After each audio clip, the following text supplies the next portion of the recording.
With this video we're going to look at playlists and repeat signage. Now if I change the trial version to standalone and I go to the playlist tab, everything's blanked out because this is a specific feature to the standard and professional editions. So you just need to make sure you're on the standard edition trial for a start. And then if we go to the playlist tab, this is how we can create a new playlist. However, before we do that, we need to have a couple of presentations so you can get an idea of what we're doing. So all I'm going to do is go to the presentations tab, and I'm just going to whip through very quickly and just knock up a couple of presentations to use. And all I'm going to do is insert a text label, type in presentation 1. I'm doing Control and S on my keyboard to save that. Presentation 1. And save and exit, and I'm just going to do exactly the same again for presentation 2. So what I'm pointing out is until you've actually got some presentations, you can't use a playlist of presentations. So text label again, presentation 2.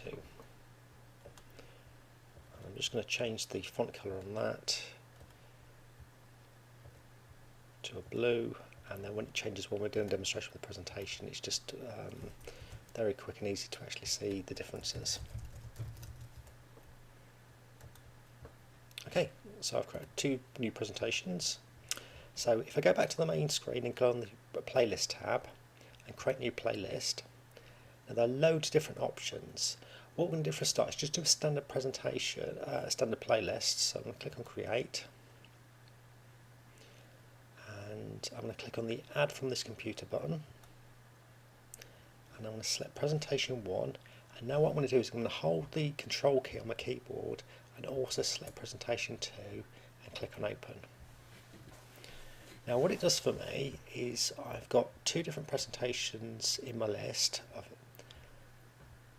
and if I just move this up slightly, you can see at the moment the default play time is 1 minute each. I'm just going to change this to say 15 seconds and do a refresh. So what's going to happen is the first presentation will play for 2 seconds. Now actually these are out of order, so what we'll do is we'll just click on presentation 1 and click on move up, and now presentation 1 will play for 15 seconds and presentation 2. We've got lots of clients that have like half a dozen different small presentations and swap them every minute. Now that's done, so all I'm going to do for a start is click on File, Save, and I'm going to put Playlist 1, or I'll put the Playlist Standard, and Save. Now I'm going to close this screen down. Now, so I've got a new playlist. Now I can open a playlist to edit it. We're exactly the same as we were before, but in this case I want to play it. So play playlist, and there we go. And if we just give repeat signage a few seconds, especially because it's a brand new presentation, so it's not optimised in the background. So here we go, presentation 1, and if we just sit here and wait 10-15 seconds, then presentation 2 should come up. There's a trial version message.